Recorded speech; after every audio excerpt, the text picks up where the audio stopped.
Nope, we're connecting to the server. That's good.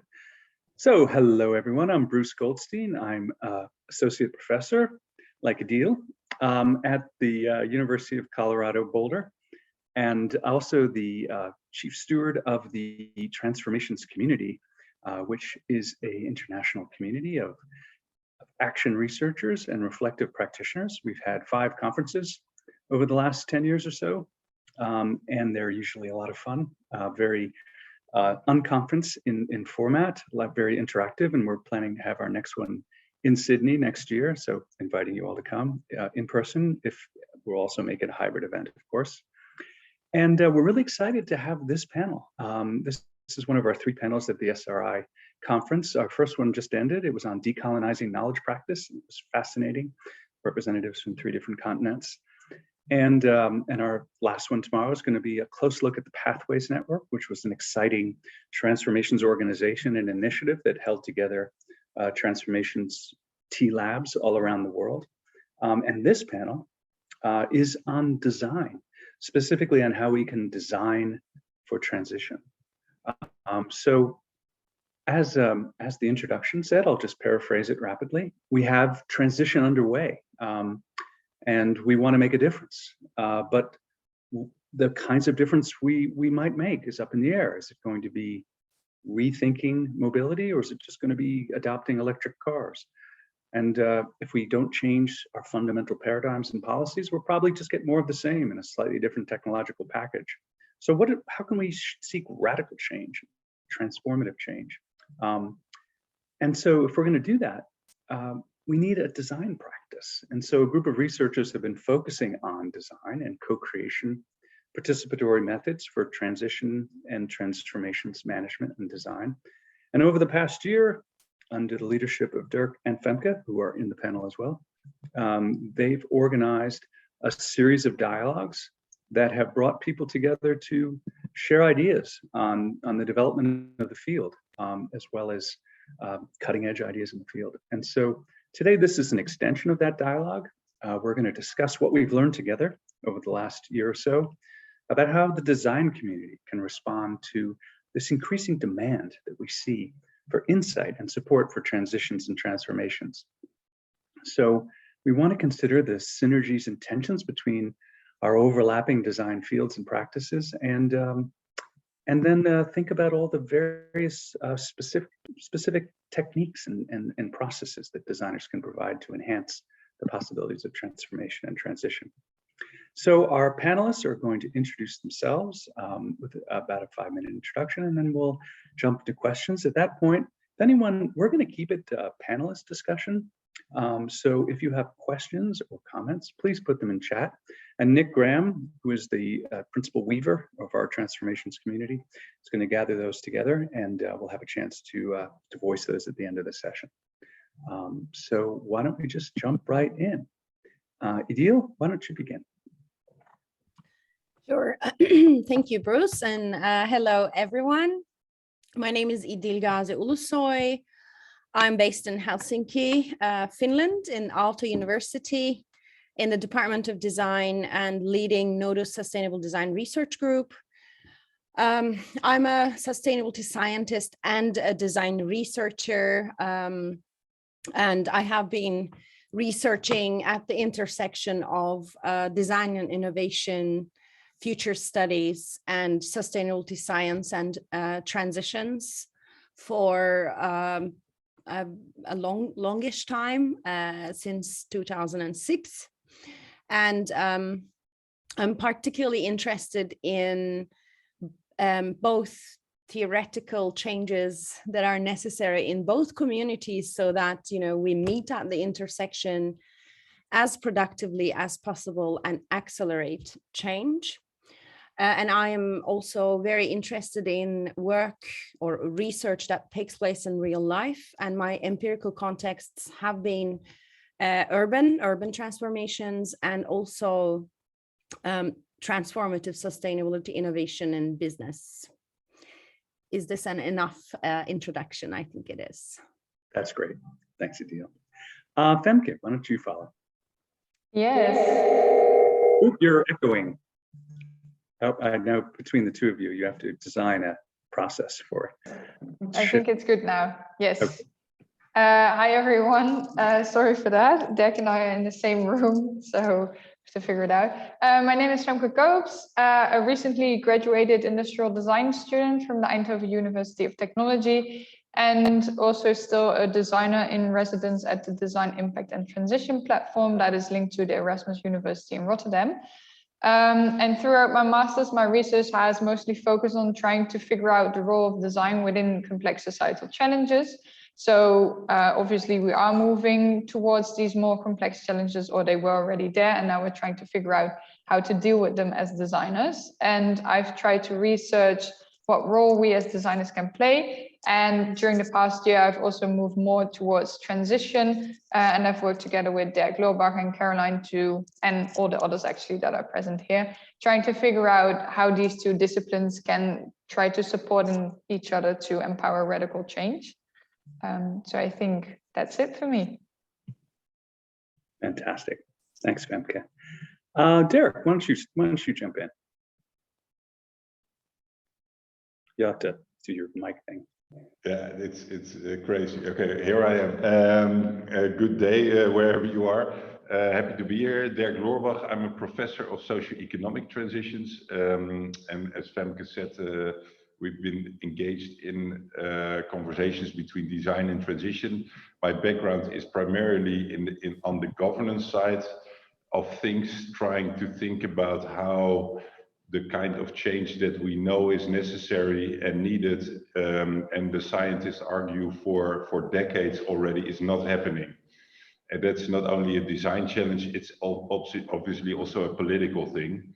And we can make nice projects and do all sorts of funny stuff and come up with brilliant ideas and warning signs. But if on the one hand, the people with money and power have another agenda, then we're just playing around. And the only way out that I see is that we find a way to mobilize the masses. And we do that by offering them a practical alternative and inspiration and a sense of direction and a sense of belonging. And I think that's why I'm so interested in this intersection between design and transitions, because combining the best of both worlds will do exactly that, help us to mobilize a critical mass for transformative change. Thanks, Derek. Yeah, and you've become more involved in the design world. As you're in the middle of a presentation at a architectural biennale. Yes, we're actually now in the office of the biennial, so it's a 2-yearly event that we're going to set up here in the fall, and it's the title is "It's About Time," and basically it's about this theme I introduced, and it's about trying to explore what the role of design and architecture should be, because it's largely part of the problem. Also because most architects work for people with money and they want growth in a linear way. So we are trying to figure out, can architects also work for Mother Earth or the future? And what kind of strategies can you take? So I'll bring some of that into the conversation later on. Thank you. Thanks, Dirk. So Caroline, would you like to make an introduction? Yes, absolutely. Thank you, Bruce. Welcome, everyone. I'm Caroline Hummels. I'm a professor at the Department of Industrial Design at the Eindhoven University of Technology in the Netherlands. And I've been working, I think, for almost 20 years now on trying to figure out how, from a design perspective, we can work more on transformation. And we developed transformative practices for that, and transforming practices called later on. But what I noticed over the last few years is really an approach to kind of, in a multi-stakeholder setting, work with these complexities while allowing for things like uncertainty, failure, complexity, situatedness, co-development. So we're really trying to also reorganize the way that we're doing stuff. And over the last 2 years, we kind of noticed that even we are still in our own bubble. So we're actually now trying to enlarge this whole endeavor, and then within Europe set up a decenter for making things a bit more wobbly, in trying to find new relationships between the different disciplines, between the different sectors, transhuman, sector, transdisciplinary, etc., to see how we can actually learn together in what Derek sometimes called these radical kind of new ways of dealing, because we're kind of stuck, you could say, in our everyday practices. So maybe that's in the short. We're trying to really look at both new educational systems, new organizational kind of systems, building new futures and making them experientiable, and through that, in exploration, finding new endeavors together. So I hope it's not too long, Bruce. Perfect. Thanks, Carolyn. So I've been a part of these conversations that Femke and Dirk have organized over the last year, and I'm also in a Department of Environmental Design here at CU Boulder. And even in my department, no one can really agree on who a designer is. Some people think that since I'm a planner, I'm not really a designer. I've often been told that, maybe whispers behind my back. I beg to differ. But the very notion, I think, of who is in or out of design and designing is contested and certainly somewhat subjective. And I wonder whether through our year-long dialogue, we've sort of gotten an idea of what is a transformations or transitions designer. What are the kind of characteristics associated with that title, if there can be, if we can identify them in a unitary way. So I want to ask that question as a way to start up. Do we have a common set of understandings about what do we mean when we say transitions design or transformations design and designer? Is there a way to bound that category? And if so, what are the characteristics that bound it? Idil, would you be willing to give that a first whack? Well, defining who is a designer is quite a big task, which the design scholarship has not been able to for its entire history. But if I maybe if I share what I am thinking and what I have found, that might be helpful. I don't think we can come up with a unified and agreed on understanding. Essentially, we can talk about maybe small d design and big D design. So we can divide the world in a very simplistic way into two. One is professional designers, and the other is everyone else who are also designers, because design is a basic cognitive human ability. When we wake up and when we think about our day and what we're going to do, we are actually doing the very actual task of designing. But from a professional point of view, of course, there are specific skills and knowledge bases that professional designers are equipped with, and still currently majority of, I think, design professionals are educated with an understanding of 20th century design and design tasks.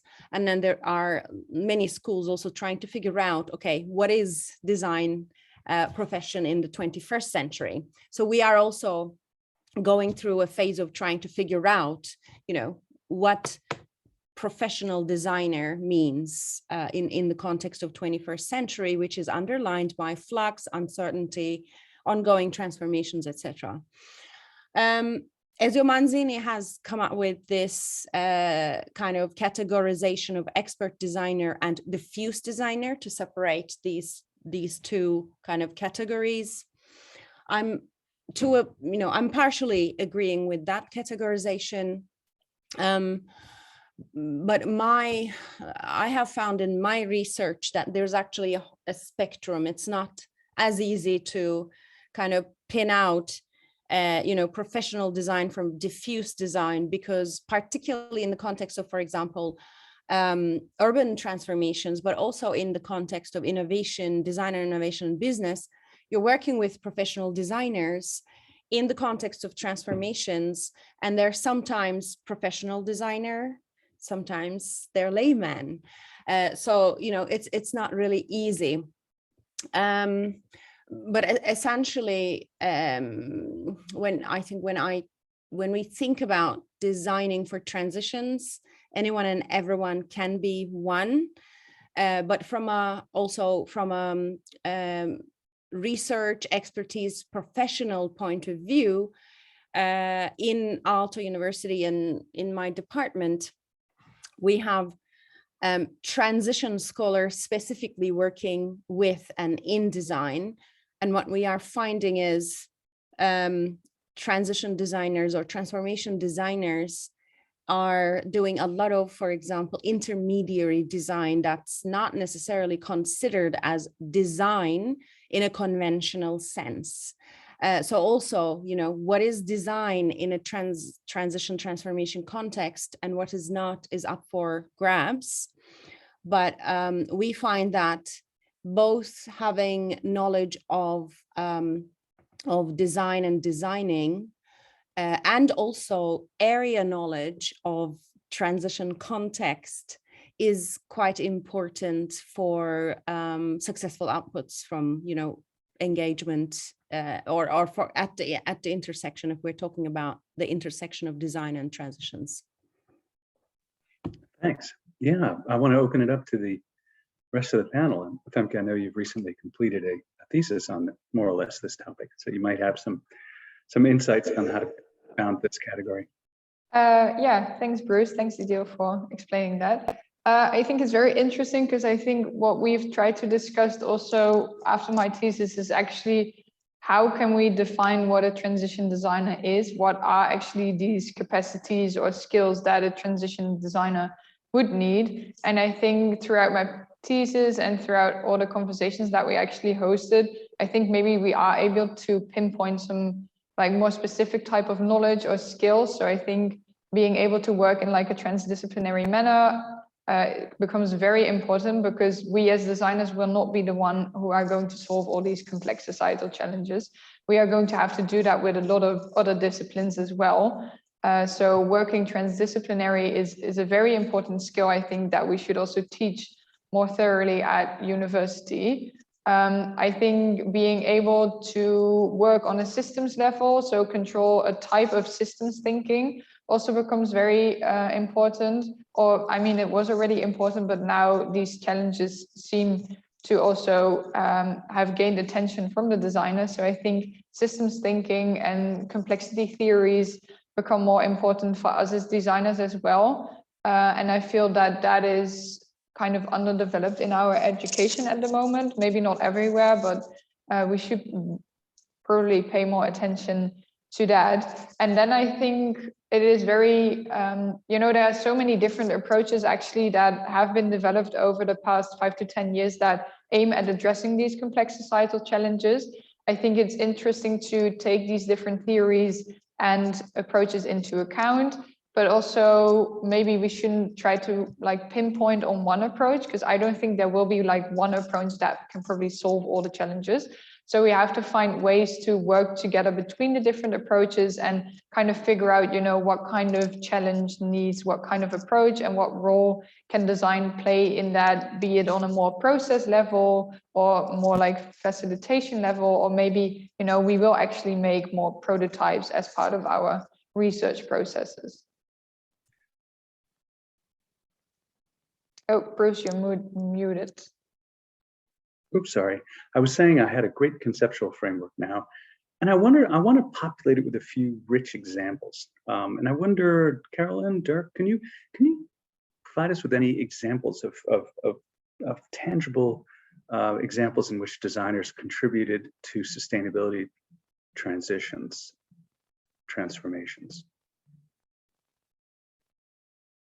I don't know, Derek, if you want to go first, but I can give an example. I mean, what we try to do, at least here in Eindhoven, is work on from different angles. So on the one hand, we develop tools and methods to help the conversation. So we made these conversation tables where we facilitated basically 120 people having conversation on challenging topics in the city, all at the same time, called Exchanging Perspectives. But I think another nice example might be one that is not from Eindhoven itself, but it's from Umeå in Sweden, where they developed a new bus station, the Station of Being, where they really try to anticipate what mobility is in the future, but also how to address sustainability. And they got from the EU research, so from Horizon, a research project. And actually the answer was almost already embedded in the question that they got. So it was really like, no, it has to be in contained space where the buses drive in because it's very cold in Sweden. So, and then they had to figure out a way of making it safe, sustainable, and just kind of, because else you had this energy loss. Whereas they made the switch, it's not so much only about energy loss and looking at mobility itself, it's really about the underlying values that people have. And why would public transport in a very cold country still be engaging and still be possible? So they really turned design and questioning all the questions that weren't asked before from this engineering perspective. So they were thinking like, what does it mean to be at a bus station? This is time for waiting, and normally it's a waste of time, but what is its actually valuable time? What if it is there so that you can relax, you have time for yourself, you have time for others? So, and in the end, they made a really, really beautiful station where you have these hanging pots where you could lean around, which could turn so you could move against the wind, while on the other hand, you could have social conversations. They had a lighting landscape so that you didn't have to watch if a bus was coming, but you basically through the landscape and the lighting could see if the bus was coming, and then you could just look which bus is coming. What was nice to see that it did not only change the perception of the people in Umeå, and it was a real increase of more than 30% people taking the bus. It was considered by women way more safe, so they suddenly felt safe to travel in public transport. And I think one of the really nice benefits is that suddenly the local government realized that design can actually help them to tackle challenges within their city. So that's maybe just one example, but it shows beautifully by opening up questions and redefining basically challenges that you get on your plate can have a huge impact through aesthetics, through giving people other ways of engaging with each other. Thanks, Caroline. Dirk, you mentioned earlier that you're going to the biannual, and I know that in your work in Drift, you've done a lot of. Oops, we're getting some feedback now. No. Okay. Hold on just a sec. Let me spin up this question for you, Dirk. So I got a sense you're kind of acting as sort of a boundary crosser between the traditional approaches to policy and management and that have been associated with transformation studies and the design community. This is a kind of a different kind of interaction, a different kind of community for you.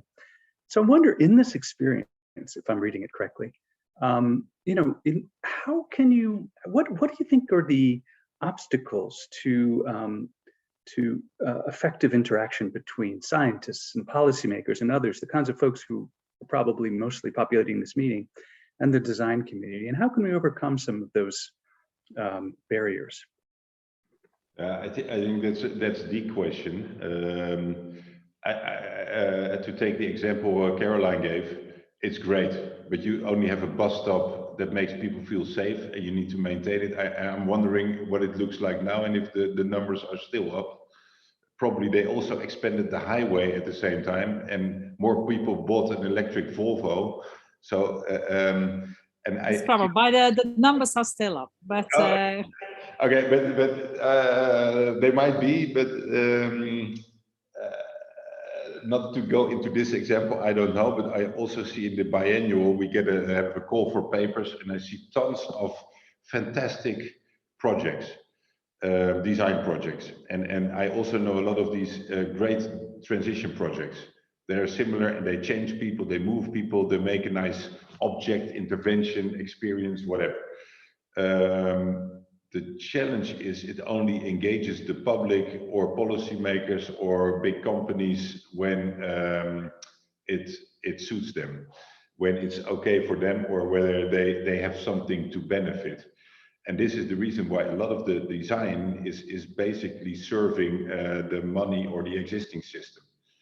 And the question that we should address is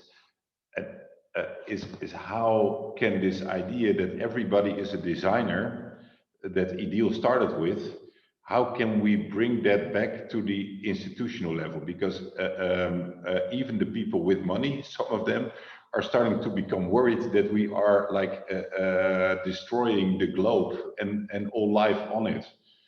So and that is partly because of a logic that is the opposite actually of design. That's actually not reimagining your day, but it's actually taking what's already there and trying to make it more efficient, bigger, earn more money. So it's a linear progress model that is void of everything that design stands for and the kind of values that Femke and Caroline attach to it. So how can we take this, what works so well on a project level, to a societal or institutional level? And I think more and more policymakers, and I also feel people from a business community, are starting to engage with that or become open to it. So they want to do something different because they know that they are part of the problem, but they don't know how. And they say, tell me how. And obviously, the design transition answer is we don't know how. We need to figure it out. We need to start experimenting. We need to start collaborating across different disciplines. And that process, and I think we have to figure out, and Ideal called it mediating design or something like that. I think that is the sweet spot where we use the design experience and logics, but connect them or bring them in to support the institutional changes that are needed. I think Ideal wants to respond to it. Intermediary. Ideal. Go ahead.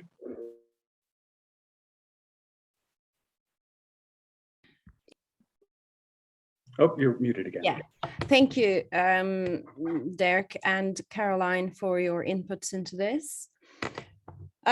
So we talk about paradigm change or paradigm shift, and we also need to remember that paradigm shift is not only in the provisional systems such as mobility and energy and etc., but it is also about how we create knowledge, what we call knowledge.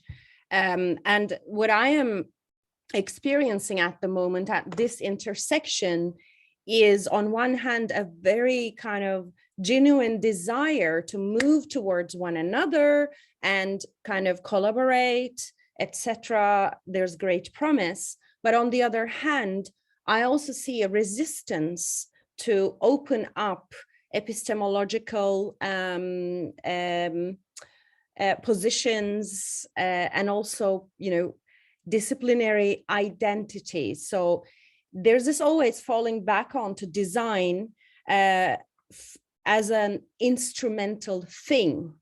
The materiality, it's very important, of course, because all of these systems that we want to change are material systems, or they have quite significant material dimension, and design has a lot of capacity to work with the material dimension. But beyond that, we need to change meaning in society, values in society. And institutional change is needed also in university. So the question about how do we do this transdisciplinary research actually is a very genuine, important question that a lot of us are grappling with. So when it comes to, I think, how do we design at the intersection of transitions and design, or what is design there. I think we are, we're trying to figure it out, and we really need to be open for challenges to the disciplines themselves or the research areas themselves. I don't really see a resolution if transitions research wants to remain transitions research and design research wants to remain design research. So I hope that it's going to come. But what I find really useful is working with future studies, particularly with critical future studies, working with metaphors, and language is quite an important part of what we believe to be real or to be possible. So challenging, our language and our value system through metaphors is quite important. When it comes to mobility, you mentioned, Bruce, about electric vehicles. And at the moment, European Union is giving a lot of money for transitioning to electric cars. Well, of course, that's not really a paradigm shift, right? It's absolutely not. It's just a technological change within the exactly same mobility paradigm of owning individual cars, car-based mobility, etc. So I have been working with some social scientists and humanities people, mobility researchers particularly, who are quite critical of the dominant paradigm, and we have just written an article which is in publication. It's not out yet, but when we think about mobility from a metaphorical perspective, our mobility system, our mobility paradigm associates mobility with disutility. It's something that we actually don't want to be engaged with, or we really want to, limit our commute time to absolute minimum because it is a disutility. So if we kind of change that to, a different metaphor, if mobility becomes some form of utility, and we start to imagine our cities from that perspective, or our daily lives from that perspective, that mobility is part of, utility of within the bigger system, then we might actually be able to create stories that are radically different than what we are, pushing towards today. But institutional change is unfortunately incredibly important, as Dirk puts it, but also the hardest part of, accelerating transitions. Unless we get policy change as policy, feedbacks to multiple systems and sectors in society, we are not going to create that, bigger change and shift. So also in that regard, changing university, changing knowledge, and who has the authority to speak with knowledge is very important. And where do we talk about knowledge? Where do we disseminate this knowledge? Is it, the academic journal that no one actually has access to? Even if so, what else we should do so that we actually start to talk about with policymakers in transition arenas about completely different different metaphors that make our the material dimension of our provisional systems. That's so much to pick up on there, Idil.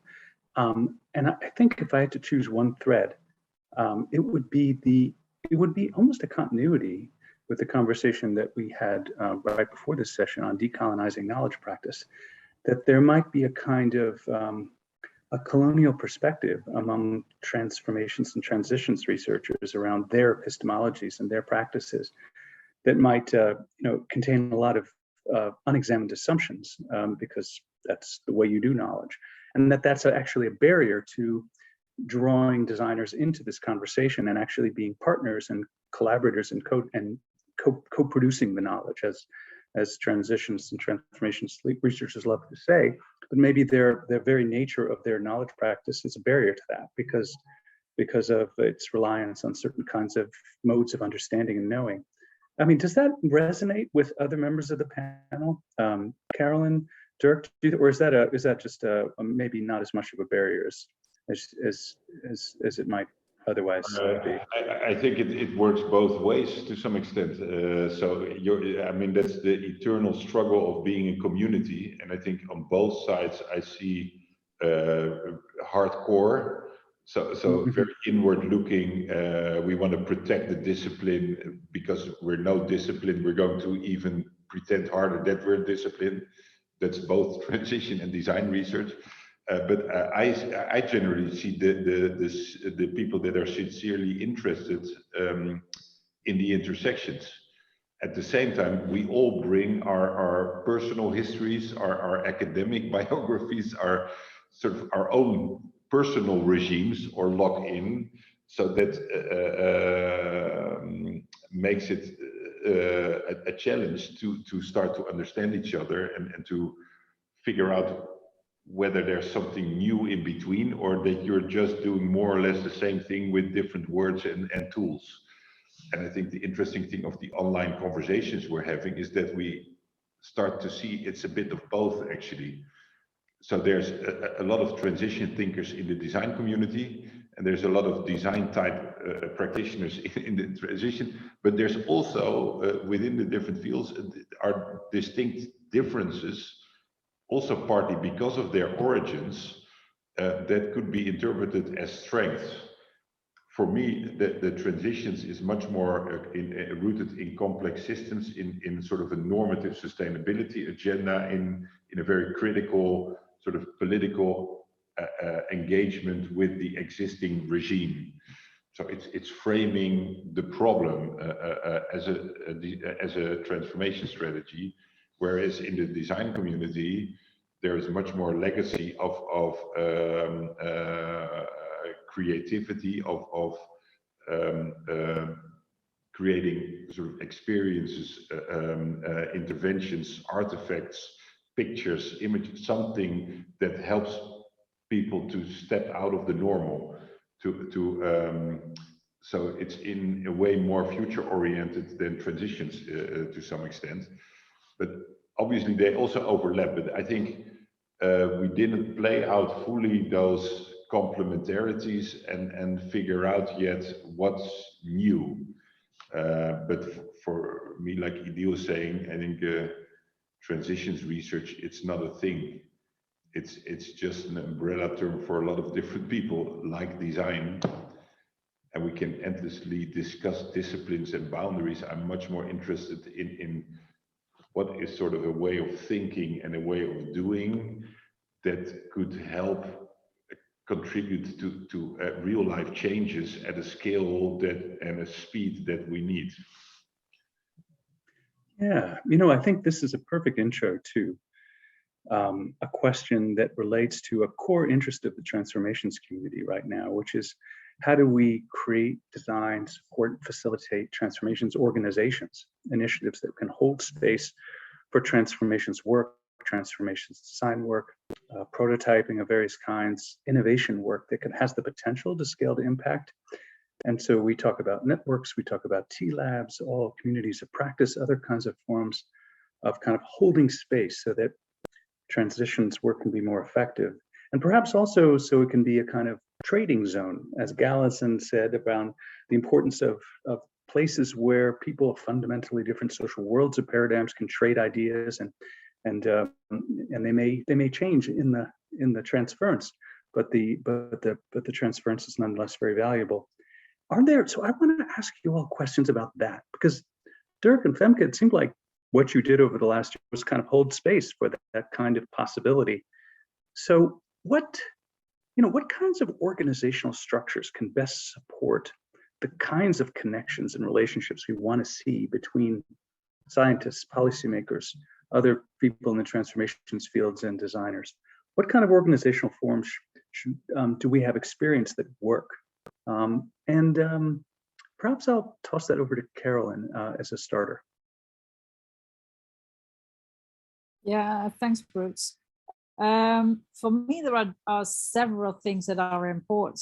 It's nice in the way that you just were also stressing the diversity between people, and I like also as a response to Dirk is I think what we're trying to do on the one hand, we're always trying to see commonalities, but actually I think it's important for really upscaling is that we also stress diversity. And the reason why I'm saying that is we lean a lot and we work a lot with, as all of you, with different disciplines. So also people from philosophy, anthropology, sociology, economics, well, you name the whole lot. And what I noticed there were also discussions, what they call working in the minor key or commoning. And in the minor key, so the major key is basically the you could say the highway of doing stuff, which is very much, you could say in the one way on sustainability, but not on sustainability as an open thing and continuously responding and exploring, but in saying, okay, we know the puzzle, but we just have to figure out these small dots. And as soon as we figure out that, then we can solve it all. So it's this endeavor for solving.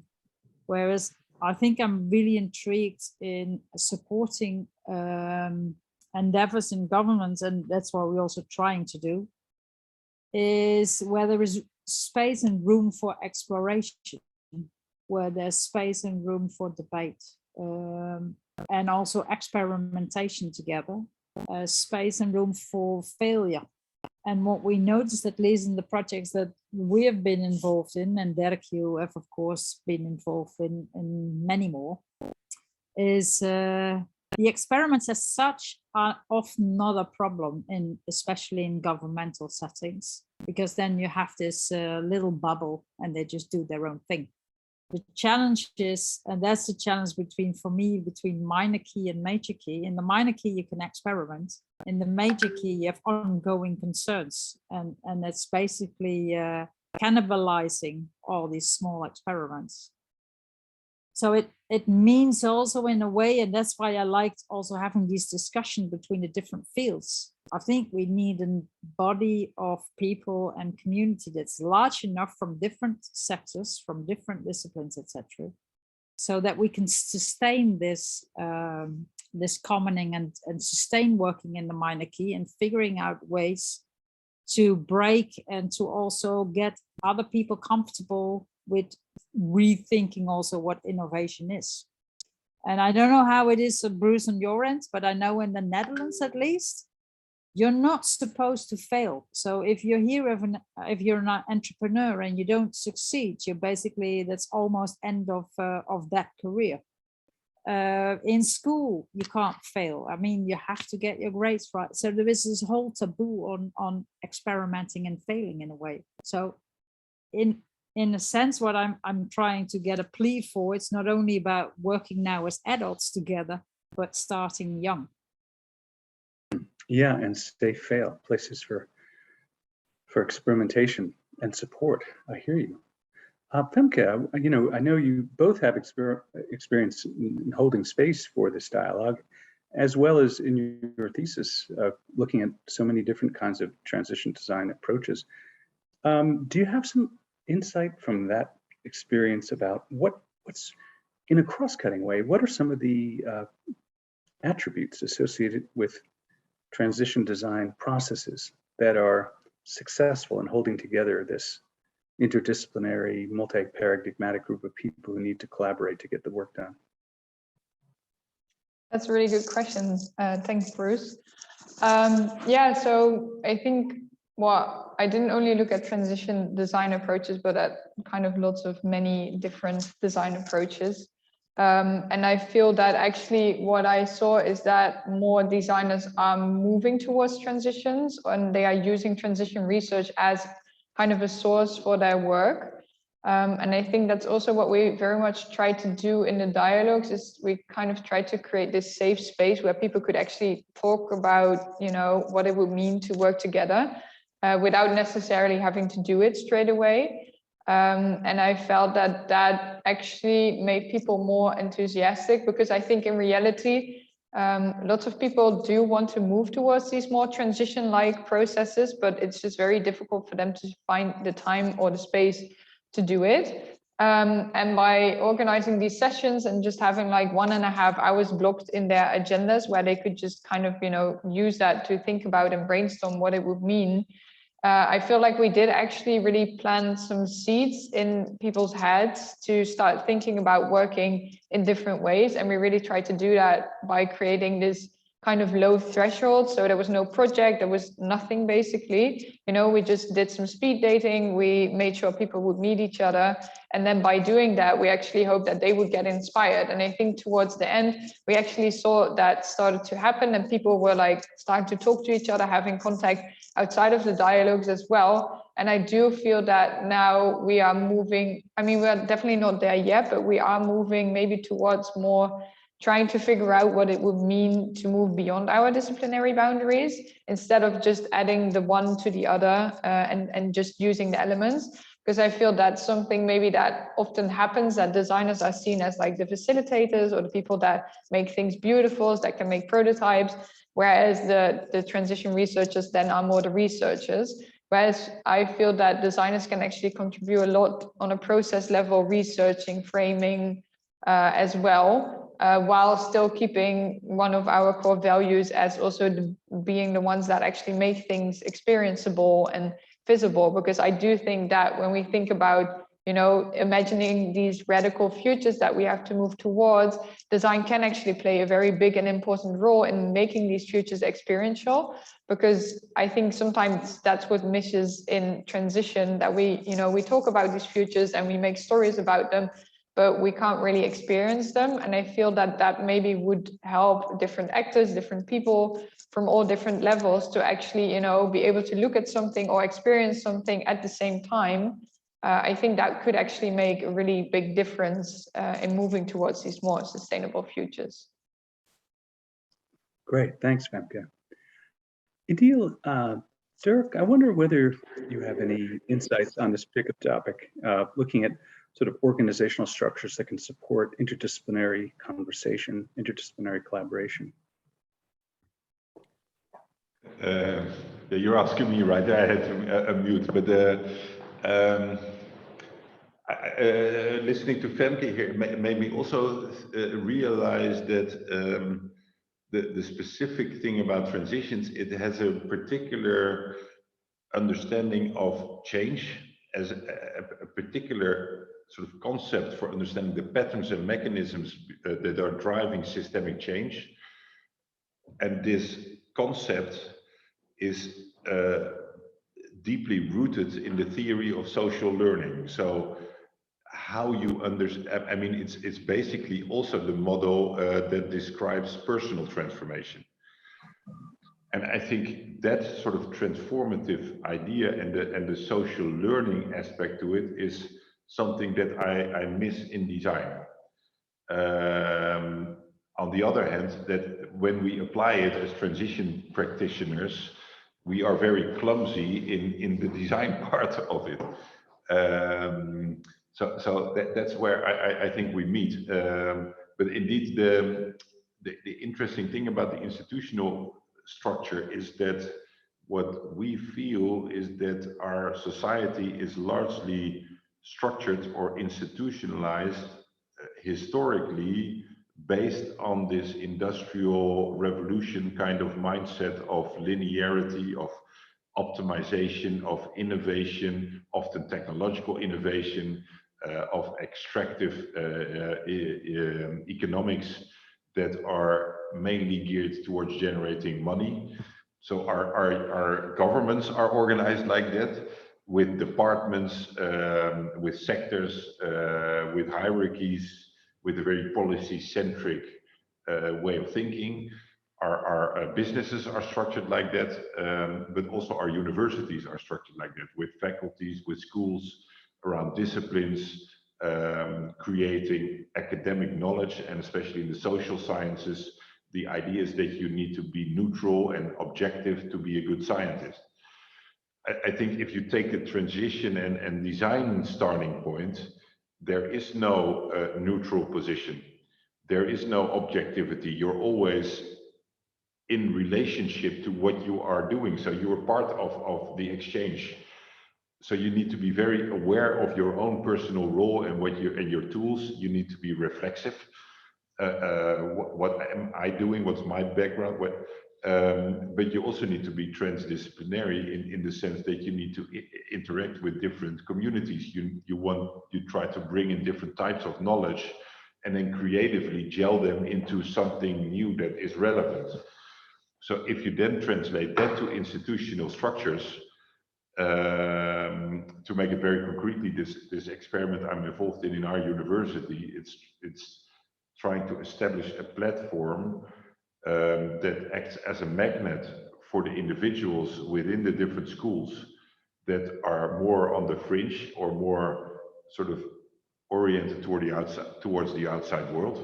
So by necessity, they have more feeling of transdisciplinarity and applied and the messiness and the reflexivity. By creating the platform as a magnet, create a critical mass, and then focus that collaboration on the rigor and the methodologies and the sort of the intellectual motivation of transdisciplinarity, so that you together work to establish a critical mass that's also academically grounded and coherent and impactful. And by doing that, you also empower the people that join the platform to then go back into their schools and argue for their case more with more authority or more backing, or they bring the community. So I think the institutions that we need are not only sort of designed for transdisciplinarity, we see more and more of those, but are also designed to transform the linear institutional world that's still so dominant. I hear you. I hear you. Kind of a something like laid on top of the existing institutions that kind of releases its creativity. Or somehow interwoven with it. We're still trying to find a good way, because a trans faculty or trans school or inter-school doesn't really capture it. You don't want to be on top because that is, but it's more like one of our colleagues talked about the node network. It needs to be more like a network structure. At the same time, there is this sort of more holistic one level of aggregation higher that you're taking conceptually. At the same time, it's also much more rooted in practice. At least if I talk about the university, then a lot of the stuff that we are doing is much more connected to street level or real world things. Yeah, that's so interesting. I mean, especially in the US, all this talk of hidebound institutions, universities, the medieval institution, we need to replace it and to find an alternative to it. But this idea that it just can be transformed from within with some deft moves that create new kinds of connectivity. Idil, I see in your response on chat something similar. Does that resonate with you? Is it a different take on the same idea, or different idea altogether? Well, I think there's a lot of resonance that academia as an institution is, on one hand, there is this movement towards being more socially relevant. Society also started to expect that. Particularly, this is quite kind of, I live in Finland, taxes are high, and it's a social welfare system. So there's expectation that, people get back the taxes that they pay in certain, multiple forms of service, and knowledge openness is one of them. But still, and the academic institution is not bound by the academia itself. It's also, of course, what the public expects, how policymakers work with academia, or how academia works with private sector. All of these need to change. And my university is, on one hand, quite kind of forward thinking, and it's even established as by the mandate of the government of Finland as an innovation university. And it has societal impact as, part of its strategy, core part of its strategy, very important. And over the years, they had been trying out different approaches to enable collaboration across disciplines, across schools, by introducing seed funding, mechanisms, etc., etc. But I don't think the forces are yet in place to create, a large momentum, because again, these activities are niches. And when you look at the broader system, you still have funding mechanisms that favor disciplinary research, that favor discovery-based research, mostly, or mechanisms that are coming from a very neoliberal logic. And I would say that political economic paradigm is a part of this as well. Because, if you're being an innovation university, innovation can be understood in multiple ways. And if you only understand it as technological innovation, that's problematic. But the current political economic system and how policies are structured, how funding mechanisms are working, forces researchers also, along with the metrics that they're evaluated against, forces researchers to play with that, paradigm and reinforce that paradigm. So I would like to maybe underline here the importance of institutional activism that each one of us can do within our institutions. And I do think that it comes down to the tenured professors, tenured researchers, because non-tenured researchers and younger researchers are very insecure, very vulnerable. So it's really up to us to raise our voices both within the university, but also in society about the dysfunctions of the current academic institution when it comes to addressing these highly complex, non-linear challenges that are also very, very urgent. Yeah, I hear you. And, I wonder whether, in addition to this structural focus and the policies and rules and norms, institutional routines that may stand in the way of this kind of work, I wonder if there's a role for kind of agency, and I'm looking for some kind of leadership, a kind of, if you will, a meta design leadership model, a kind of people who have the capacity or the skills or the capabilities to hold space for this kind of work. And perhaps they need to be in positions of power as well, as you suggest, Idil. I wonder, have you, as all of you, members of this panel, as people who've been attentive to this, the creation of this new kind of design practice and the possibilities for collaboration between these different fields, have you seen certain kinds of leadership practice, certain kinds of holding of the space, certain kinds of sensibility as particularly powerful? Does this seem to be an important factor? And maybe I'll toss this one in Carolyn's direction. Carolyn, is this something that you see, that it's more than just a process? Or it's more than just a structure? I think it's a really, really good question. What I see, at least from the design perspective, is it's rather hard to have what my colleague would call dangerous people at dangerous spots. So it's really there where it matters that you really can make a difference, and that you're at these leadership positions that do matter. And what I at least see from the design perspective, and I have no clue if it's in other countries different, but that, I mean, when I did my PhDs, which is well over 20 years ago, but there weren't many PhDs in design. It was just a fairly new thing.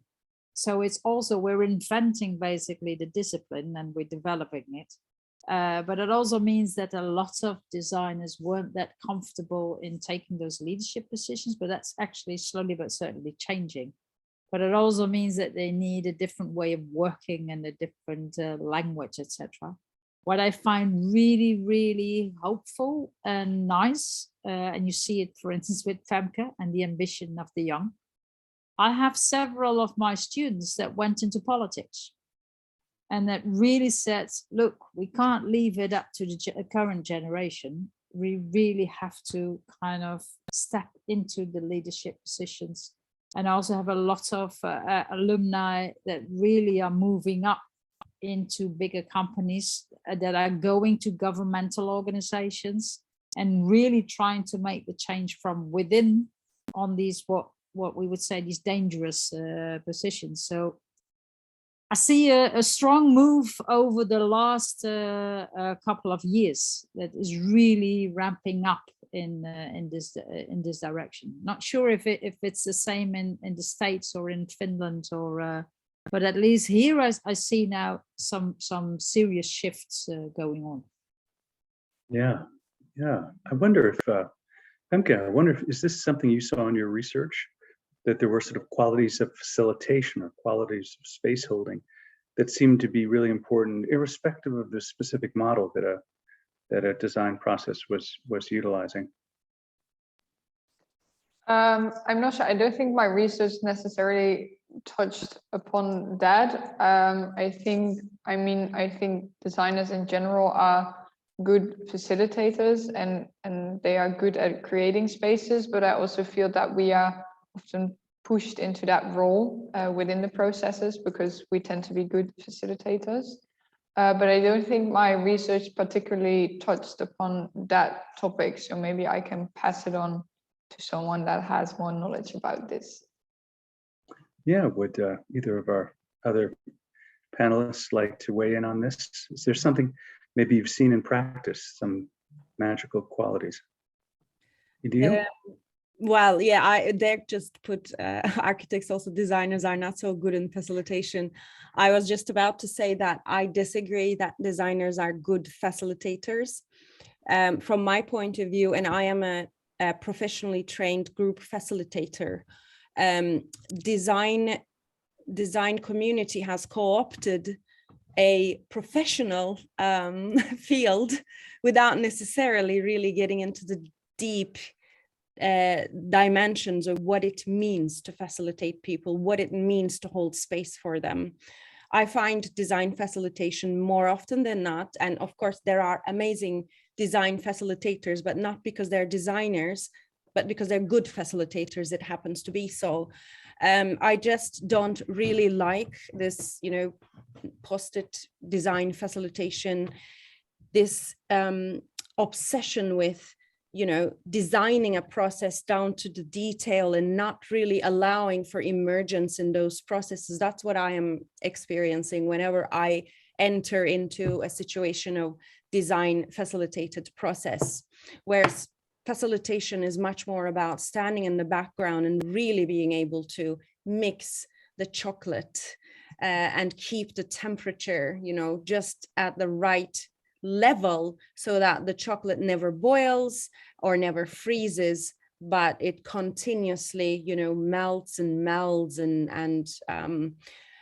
so I disagree personally that, I don't think in general designers are good facilitators. When it comes to leadership, I think leadership is an incredibly important topic, and I would like to see leadership not being only taught in business schools, but becoming a fundamental kind of component, a service course for all universities, even if not from younger age. Because leadership includes, essentially self-leadership as well as leadership of others across multiple models. And it, again, like facilitation, because leadership is a form of facilitation and a form of empowering, a form of allowing emergence. So it really requires a lot of self-consciousness as well as a lot of power of observation and of course experience to, do certain interventions that are needed at any given point, and asking the question continuously, what is needed now and what do I need to unlearn in order to kind of unlock the blocks.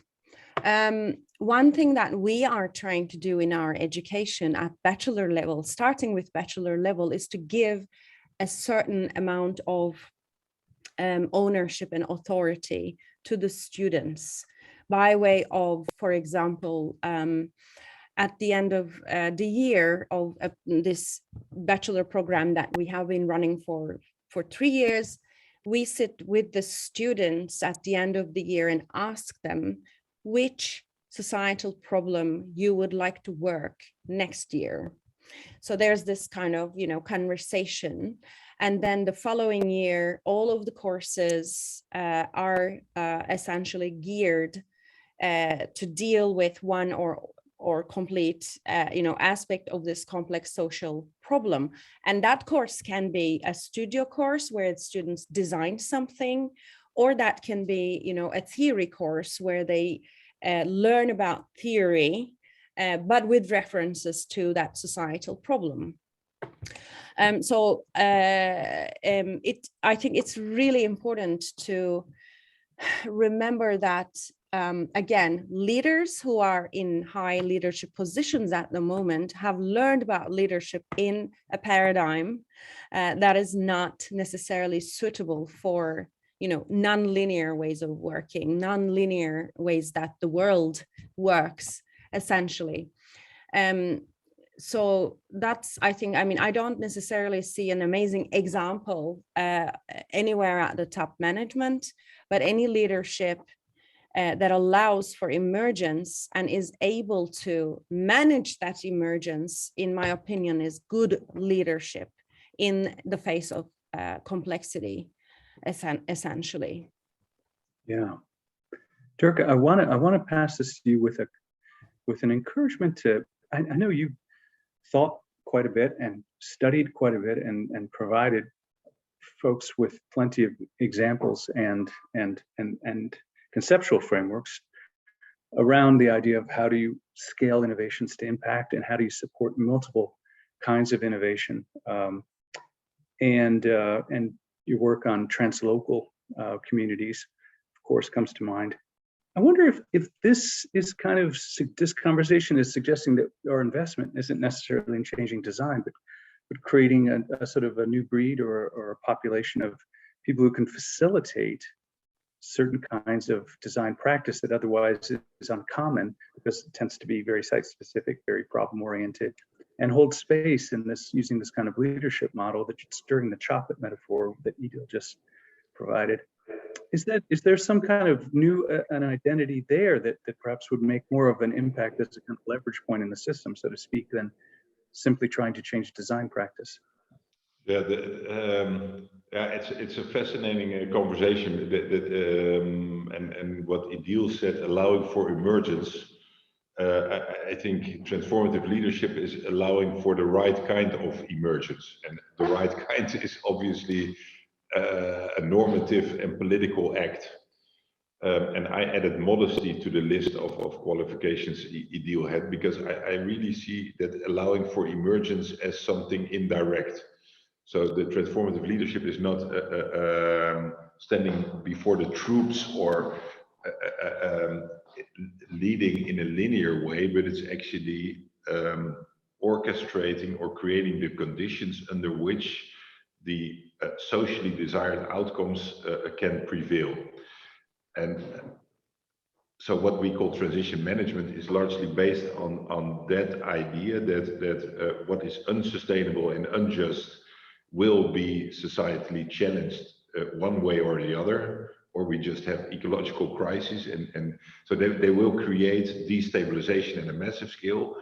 And people are creative, and people are idealistic, and they are community-oriented beings that also love nature.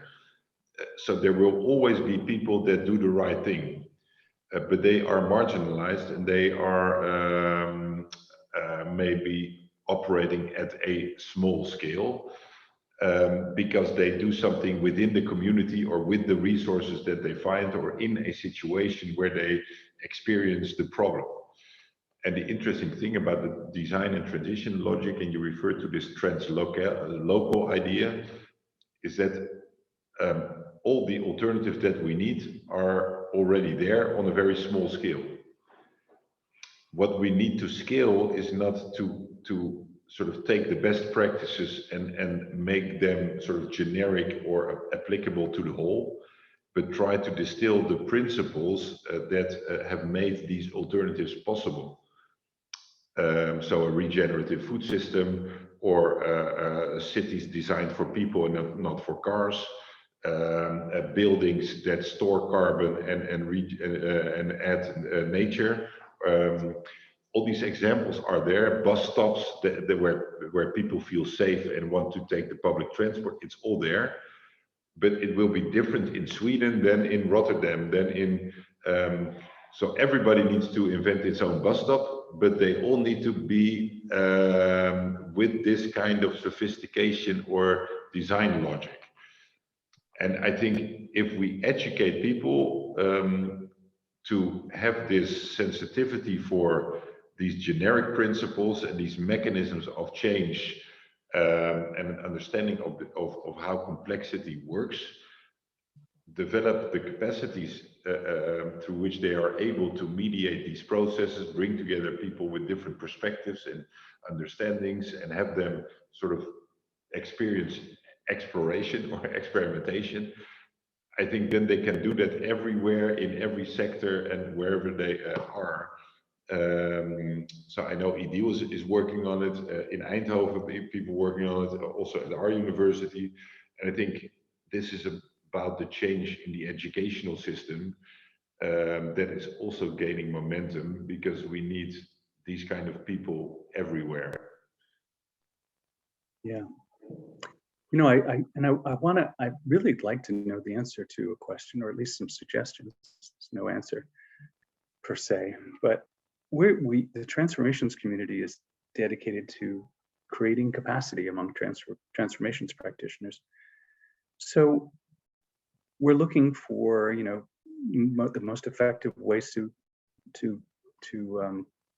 apply our limited energies and mobilize the community around some key issues that will advance the field. And you're all field developers. You know, you're not just doing the work, but you're interested in, committed to the development of the field and creating these connections. So I want to ask you all, what do you have any suggestions for what a transformations community, what Nick and I are involved with, or other similar organizations can do to grow the field, to enable it to develop the field of transformations and transitions design? What are some potential points of intervention, things that we can do as a community that will you know, better enable the goals and objectives we all share to come about? And so that's a big question. You know, it's what should be on the strategic plan. So I'm just going to throw it open and see if anyone has a brainstorm or light bulb go on for that one.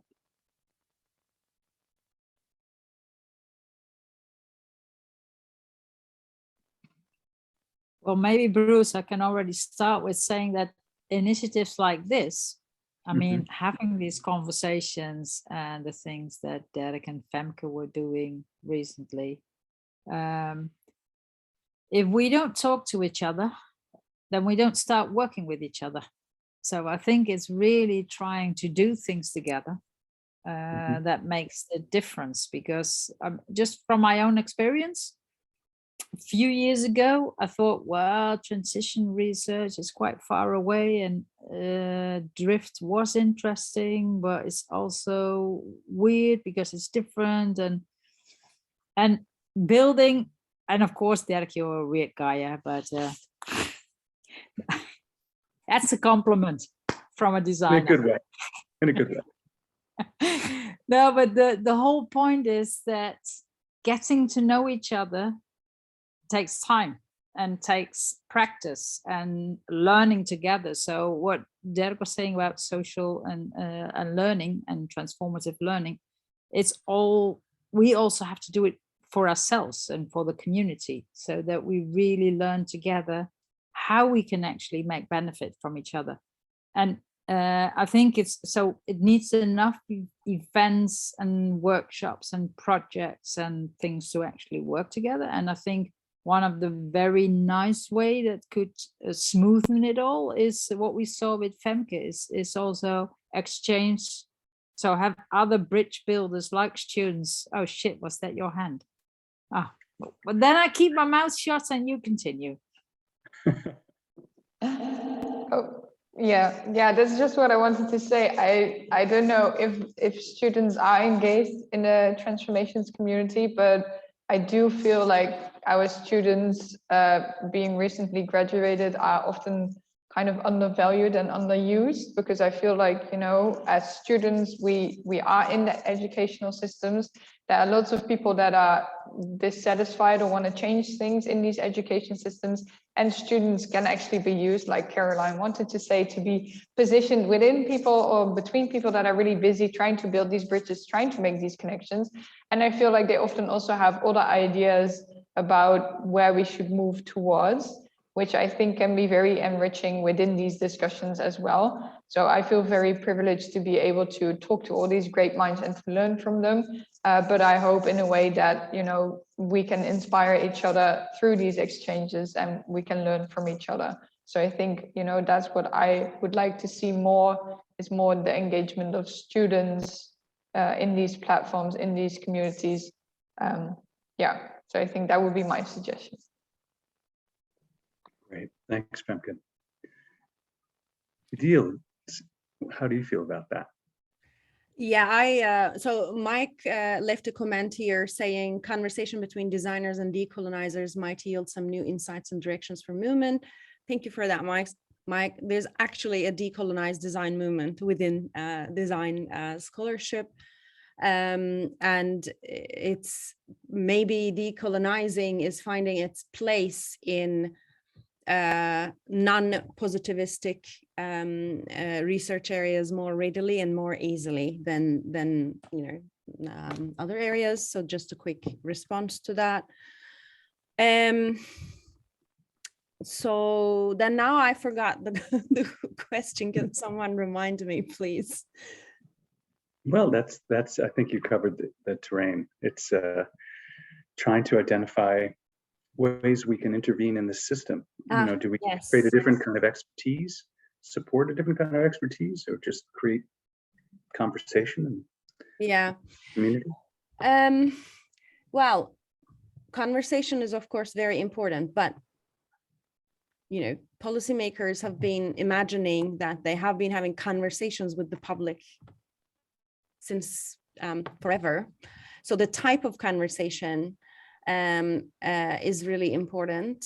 And actually talking about decolonization, that there is a lot to be learned about conversation, transformational conversations from indigenous communities. I would say not that we should appropriate what they're doing or co-opt what they're doing, but there's a lot to be learned from how knowledge is transferred, and also how issues are conversed in, you know, in communities of course smaller size than what we need to deal with. And maybe the other thing is, this is something that I've been thinking quite a lot in the past years, both because of my own experiences, but also because of part of my research and part of what we encounter in the university in terms of students. So we also need to acknowledge essentially the shocking character of our times, and acknowledge that, you know, we are in small or bigger ways, we are grieving, and then maybe you know, think about how that grief can be also part of transformation practice. I know that parents are grieving because they're raising kids in a world of this sort, and you know, they're more readily organized, self-organized across the world than any other kind of, public. And our students are grieving. I am grieving. I witnessed, I'm also a New Zealand citizen, and New Zealand has these glaciers. And I remember the very first time I saw one of the glaciers in 2008. And I remember how much it retreated when I saw it again in 2012. And I cried in front of it. And that feeling does not go away. So I have been thinking about what I can do with this feeling.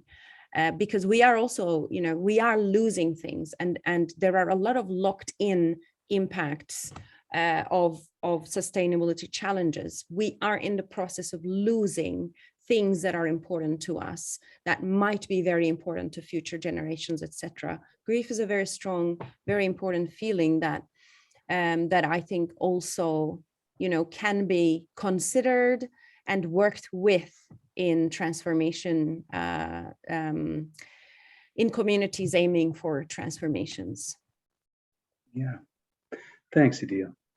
I want to turn the mic over to Mike Jones, who's with us and has been a stalwart within the resilience and the transformations communities for so long, and education and activism, in sort of seeing and being a part of the development of the community.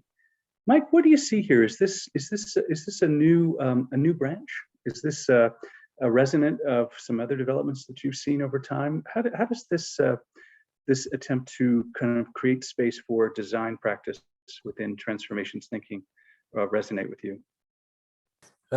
Bruce, I'm not sure that I can add anything of significance, and everything that's been talked about just bangs on issues that I've encountered for years. And I think we're all struggling to find ways of overcoming the same kinds of barriers in very different ways. And I guess for me, a lot of it is about, first of all, and this is coming from some of the work that Karen O'Brien's been doing and leading, starting with these interpersonal changes, working at the personal level. Idil made the comment about facilitation. I was a trained facilitator and practice as such. I am amazed at the number of people who think they're facilitators. They do not have a clue. They make matters worse rather than better. And so that is a really important aspect of leadership that would help us to get over the hump, I think.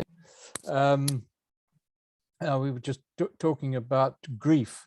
For a lot of people, I think this is a major barrier, and it's something that can be addressed in education, and it can be used once you overcome or use the motivation, the fear that lies behind that. You can use that fear as a motivation for creating change, either through activism or through learning or whatever. So I think that's also a very good way to go. I don't know, I could ramble. I'd just say that what I've heard today has been really interesting and really good. We just got to keep pushing on and looking for better ways of applying the knowledge that we already have and bringing together people from different perspectives to broaden that knowledge and our understanding of these very complex situations, and how we might bring new ideas into our practice. So thanks, Bruce. Yeah, thanks, Mike. That really resonates with me too. I studied a fire network for a long time, and it was fire managers. And I remember talking with the lead facilitator, and she was creating a network of community-based community organizers who were a different part of the fire world. And from her perspective, you need to act in so many different domains of practice, professional practice, to really influence and change the fire system. It wasn't a question of finding one leverage point, but multiple leverage points in all the different professions and practices. So maybe that's what we see here. That's what's coming up for me.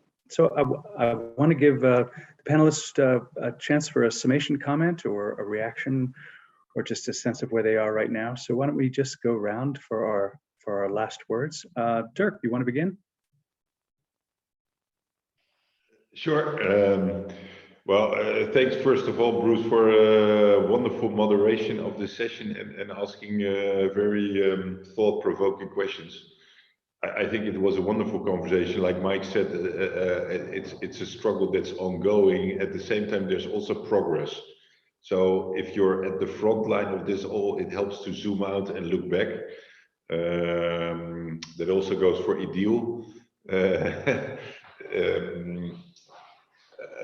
So we've come quite a long way, but we're certainly not there yet. And the fact that, and Ideal just brought it up at the end, that we're now discussing grief, I think it's also an indicator of a new phase of societal turmoil that we are in. And for me, intellectually, that is great, because finally we are in this transformative, disruptive phase that actually opens up the institutional space to move to a sustainable and just future. It might also be opening up for complete breakdown and collapse. So it's pretty scary. But I think all we can do is work as hard as we can and try to engage more people than ever before in finding the right exit. So thanks for having this conversation, and we'll continue it. Yeah, looking forward to it. Thanks, Dirk. Carolyn. Yeah, I can only agree with what Derek was saying. First off, thanking you all, but also for the great opportunity to get to know, to learn to know you as well as Nick, and seeing this endeavor also, and this whole beautiful series of lectures and conferences at the Transformation community, which I most certainly will join more often. I think my challenge is basically that I think we're all trying to kind of make these bridges and these connections and building. So we are, as said, we're setting up this D Center, and for me, the interesting part would be and I think Mike was saying that, how can we in a way kind of connect all these things that we're doing and learn from each other and find the time and the energy to also step in, because it's so rewarding to see all the things that I've been doing. So it's also a rethinking actually of how we learn together, how we share things, how we do stuff without getting bonkers, since we only have 24 hours a day. So sustainability in general for the world, I would say, and I'm really a bad advertiser. Also means sustainability for our own lives and the way that we live and work. And for that, it's also interesting because I see that we're some, in a way, also the front runners trying to move and to push. And I kind of notice sometimes it's really hard continuously pushing these boundaries. And then it's so comforting when you have a lot of people doing the same, so that I can be reassured, like, okay, we're doing this with a lot of people. And if you have a lot of people, it becomes way more easy to do it. So it's also giving hope, and it's also giving comfort. So it's really nice. And I'm looking forward to seeing you all more often and finding actually ways to connect. I agree. Yeah. Bilbao, here we come. Exactly. And yeah, why don't I pass the baton over to Femke? Yes, thank you. Well, first of all, again, Nick, Bruce, thank you very much for organizing this. It's really nice. My first panel conversation ever, so it's been my pleasure to be able to participate in this. And then I think, well, I mean, it is scary and it is difficult, but from these conversations, I also get a lot of hope, because I feel that we are together slowly figuring out, maybe bit by bit, where we should be going and how we should be doing it. And I don't think we will ever maybe find the right answers or we'll fully figure it out, but at least we are doing it together. And I mean, that makes me feel very connected and hopeful for the future as well. So I'm just mostly very excited to see how we will continue working together, what the future will hold, and how we can kind of figure out together where the disciplinary boundaries will fade. and how we can actually, start to really demolish the systems that are there and empower radical change. So, I mean, yeah, let's go for it. That's basically my end note. Yeah, thank you, Femke. I agree. Yeah, it's a process. We're in it. Ideal. Yeah, not much to add, but thank you so much for holding this space for us. I think it's been wonderful. And I very much enjoy talking with Derek, Caroline, and Femke, and anyone who is very interested in transformations. And so let's keep the conversations in multiple channels going. And before we close, I am so big for institutional activism. And I would like to recommend this book to everyone from a mentor of mine, actually. She is an eco-psychologist from University of Auckland, New Zealand, a very political person. She's a psychologist. And this is inspired by another book, but Nikki has developed a game called the Infinite Game, and then did research through that. So she did design research without even knowing that she was doing design research, but the book itself is wonderful, and I think the transformations related folk will enjoy reading it. Great. Yeah, and we put postings up in our newsletter and on our website and on our social media, so we'd be happy to include that in our next batch of things that we're sending out. And as well, panelists and others, if you have things you'd like to share with the community, please send it to us, and we'd be happy to serve as a mouthpiece and a bulletin board for that kind of stuff. And so we reach a close. We have one more session tomorrow. I invite you all to attend, looking closely at the Pathways Network, really innovative, interesting collaboration among transformations practitioners, an interesting design practice on how do you hold together multiple projects and create learning and opportunity among them. So please come join us for that one in the afternoon. And I hope to see you all again. And in fact, I will, in part, only in days.